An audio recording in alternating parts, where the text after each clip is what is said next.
So that's City, very cute, right? She was one of many orangutans that were going to be sold into the illegal pet trade. She was recovered by the Natural Resources Conservation Agency in May of 2021 in the Lampung province of Sumatra, where I was about to say she was going to be loaded onto a ferry, sold into the pet trade, and they actually had recovered her and her brother, Sutan. She was suffering from bronchitis and her brother had inflammatory bowel syndrome, but after a few weeks in rehabilitation, they were able to get the help that they needed, and they're now back in better health, like going through school, getting medicine and food, shelter, whatnot. But no animal on Earth should have to go through the hell that Sadie and her brother went through, let alone any primate at all, any species. So I'm bringing this to your guys' attention because I took AP Environmental Science last year, and I'm very, I grew a passion for nature and stuff like that, and we actually adopted, we sponsored an orangutan last year as a class, and I'm gonna talk to you guys about that as well. But we need to save the orangutans, and I bet you're asking why they need our help. So according to the International Union for the Conservation of Natural Resources, orangutans are critically endangered species. The Sumatran and Bornean orangutans that are being represented here are likely to go extinct within the next 10 years. Oh, goodness. The tropical rainforest habitats that they call their homes are disappearing at an alarming rate due to climate change, logging, forest fires, and a plethora of other issues. So both legal and illegal logging and forest fires are problems for these tree-dwelling apes because, well, obviously, if they don't have trees, they don't have anywhere to live. So there's that. And the fires actually further displace and confuse the orangutans, which will lead for them to die or starve or nothing good comes of it, basically.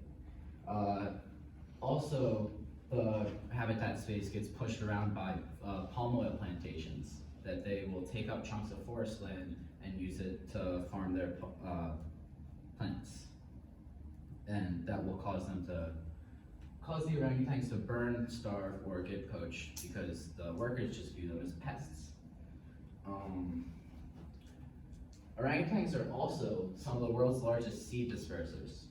So what they do is their diet is primarily fruit, and they eat these fruits, and it passes through their bodies, and then it lands on the ground and further shapes the future of the forest that they live in.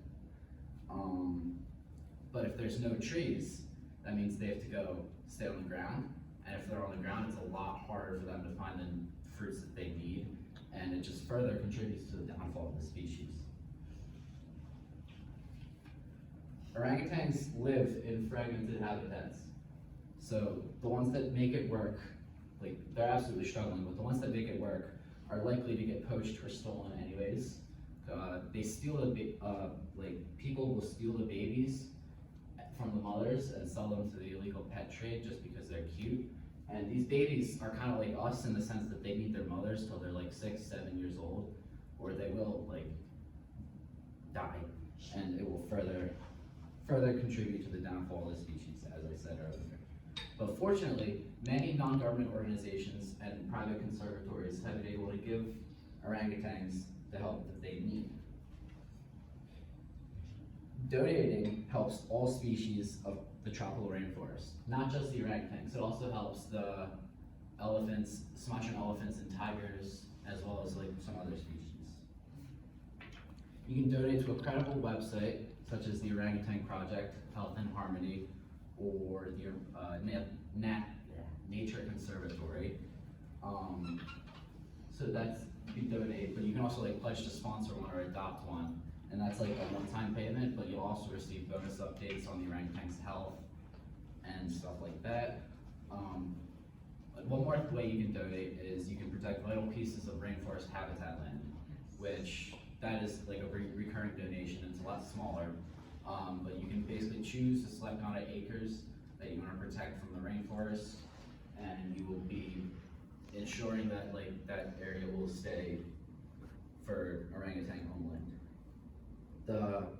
Those are just a few of the ways you can help, and not the only form.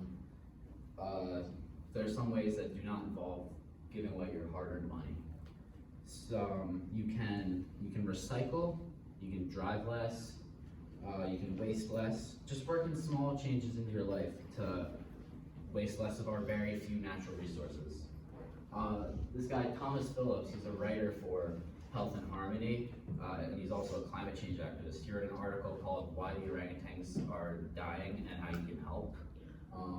But his main point of that article is that we need to change the palm oil that we use, because a lot of the companies unethically source their palm oil, and obviously, like I said earlier, that contributes into orangutans' habitat. The rainforests are burned, and then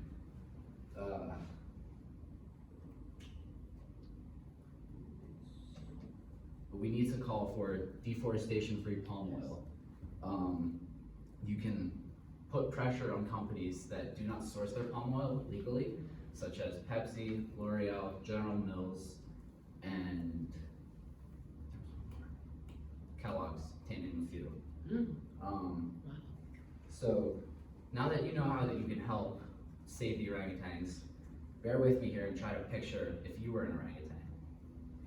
So you're crawling on the ground. You're noticing there's a lot less trees here, and you're scared. You're terrified because you can't find your mom because your habitat's on fire, and there's no food.